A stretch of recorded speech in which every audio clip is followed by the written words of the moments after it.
Hi guys. Hi Sandy. Hi Rosie. Hi everyone. I hope you guys are having a good weekend.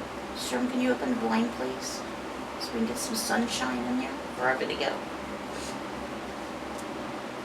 I see the sun shining through the cracks and we're just sitting here in the dark. There, maybe that brought in a little bit of light. I'm going to try to remember to put the prayer requests at the end of each video now instead of doing them at the beginning, because I am losing subscribers and I have heard that it is because I've been asking for too many prayer requests. So I'm just going to do the Bible reading first. In case people don't want to listen to the prayer requests, then they can just listen to the Bible reading and then close it out after it's done without hearing the prayer requests. So that's what I'm going to try to remember to do every time now. So I apologize if I forget sometimes and say them before or forget to even put them in. But that's what the new plan is, guys. And that is why.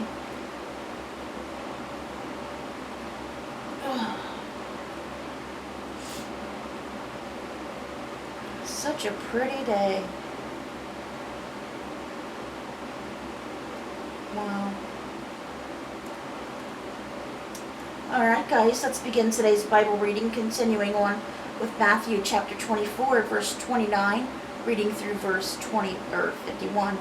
And we are still talking about what the end of days is going to be like.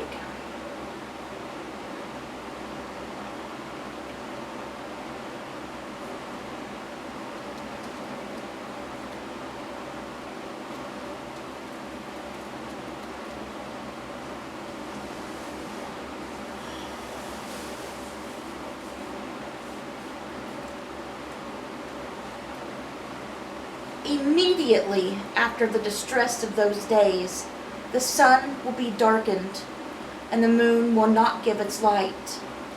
The stars will fall from the sky, and the heavenly bodies will be shaken. Then will appear the sign of the Son of Man in heaven, and then all the peoples of the earth will mourn when they see the Son of Man coming on the clouds of heaven with power and great glory.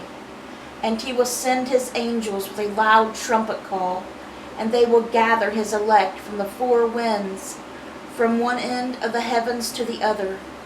Now learn this lesson from the fig tree. As soon as its twigs get tender and its leaves come out, you know that summer is near. Even so, when you see all these things, you know that it is near, right at the door.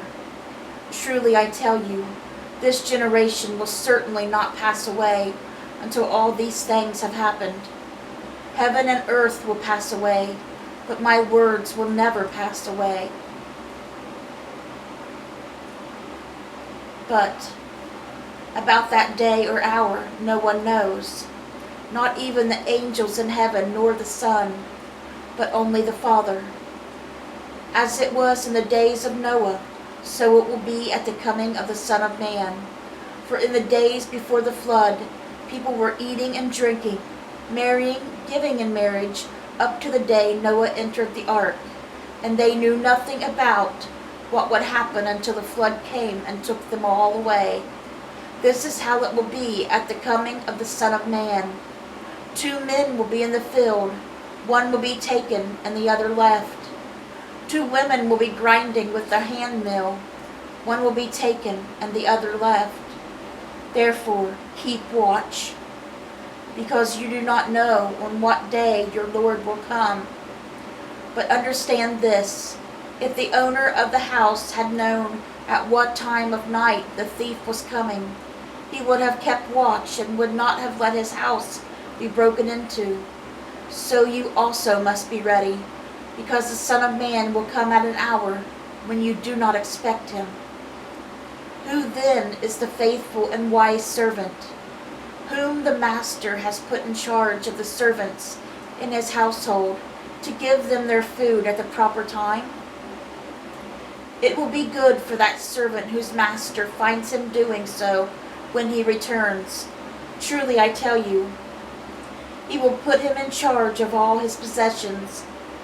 But suppose that servant is wicked and says to himself, 'My master is staying away a long time.' And he then begins to beat his fellow servants and to eat and drink with drunkards. The master of that servant will come on a day when he does not expect him, and at an hour he is not aware of. He will cut him to pieces and assign him a place with the hypocrites, where there will be weeping and gnashing of teeth." And that's where we're stopping with Matthew today. The end days, as you can tell, are not going to be very pleasant.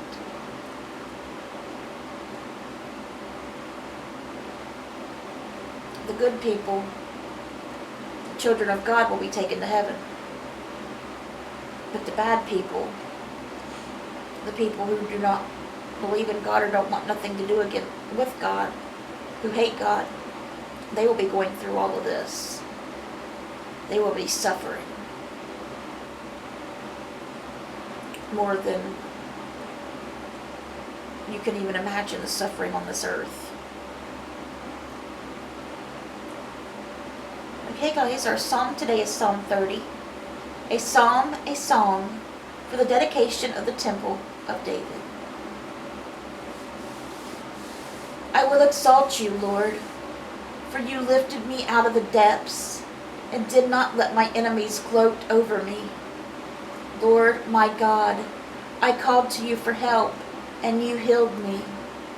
You, Lord, brought me up from the realm of the dead. You spared me from going down to the pit. Sing the praises of the Lord, you, his faithful people. Praise his holy name. For his anger lasts only a moment, but his favor lasts a lifetime. Weeping may stay for the night, but rejoicing comes in the morning. When I felt secure, I said, I will never be shaken. Lord, when you favored me, you made my royal mountain stand firm. But when you hid your face, I was dismayed. To you, Lord, I called. To the Lord I cried for mercy. What is gained if I am silent, if I go down to the pit? Will the dust praise you? Will it proclaim your faithfulness? Hear, Lord, and be merciful to me. Lord, be my help. You turned my wailing into dancing.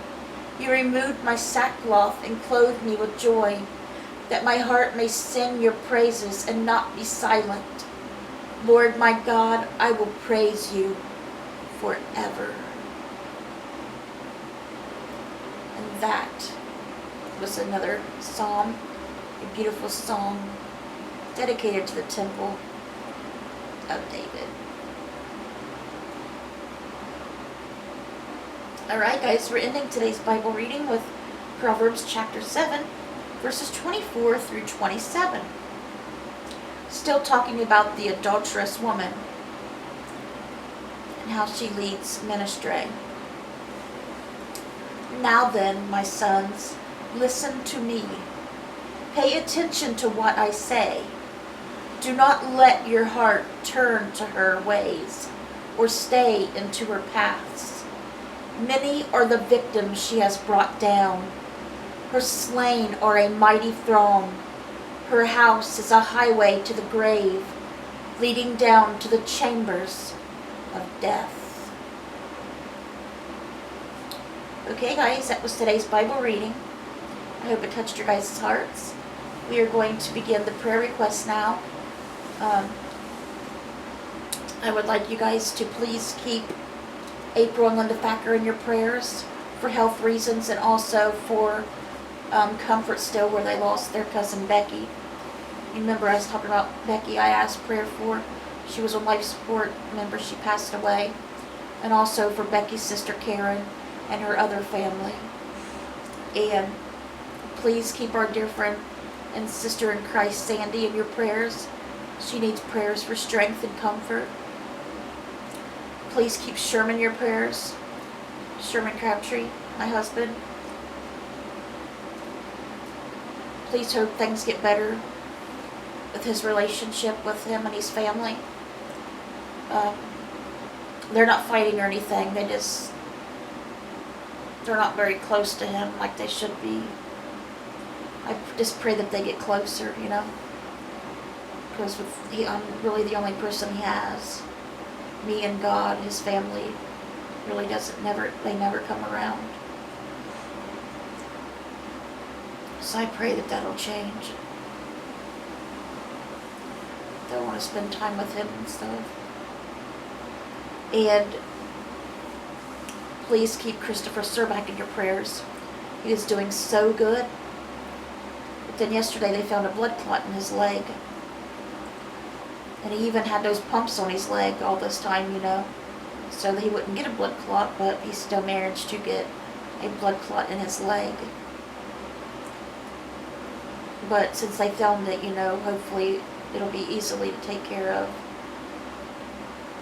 Our friend, my sister Sandy, who's a nurse, she said that, it could be taken care of easily now that they found it and stuff, so. I got some good news. I was talking to Abby last night about Chris being baptized, and Abby and Chris was talking about it, texting back and forth, and they decided to wait till Chris gets out of the hospital, and they're both going to be baptized together. I've been hoping for the day for Abby to get baptized for so long. She's already been saved, but I just been hoping she'd make the decision to get baptized. And now she's decided she wants to get baptized, and they decided they wanted to get baptized together. And they already share the same birthday. I mean, they have so many similarities, and that's just going to be so much more special, something else that connects them together. They love each other so much. So happy about that they're getting baptized. They're not sure where they're getting baptized yet or who's going to do it, but that's the plan. They're getting baptized together, and I could not be more happy about that. And please keep my nephew Jimmy Myers in your prayers, because I don't get to see him much or hear much about him. And he has a hard life. And please keep my littlest niece Kinsley in your prayers. She's only 9 months old, and she was in the hospital the other day. She had a fever of 104. She's got MRSA, and they had to cut it open to drain it. And my sister gave her a warm bath the other night, and more was draining out, and she was starting to feel better. So my sister's got MRSA as well. She keeps getting it, and her mom keeps getting it, so I think it's spread to each other. And then Abby gets it as well, staph infection, and all the time on her back and stuff. And I think she got it from Melly. Everybody's catching it from each other. And once it's in your body, it won't go away. So I think that's how Kinsley got it. It was from her mom, my sister. So, but anyway, she's little. You know how it is. That infection's bad, and she's just a baby. So please keep her in your prayers.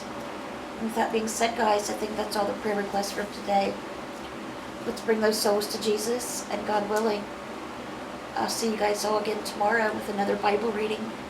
I hope you guys have a great rest of your weekend. Bye, guys. God bless.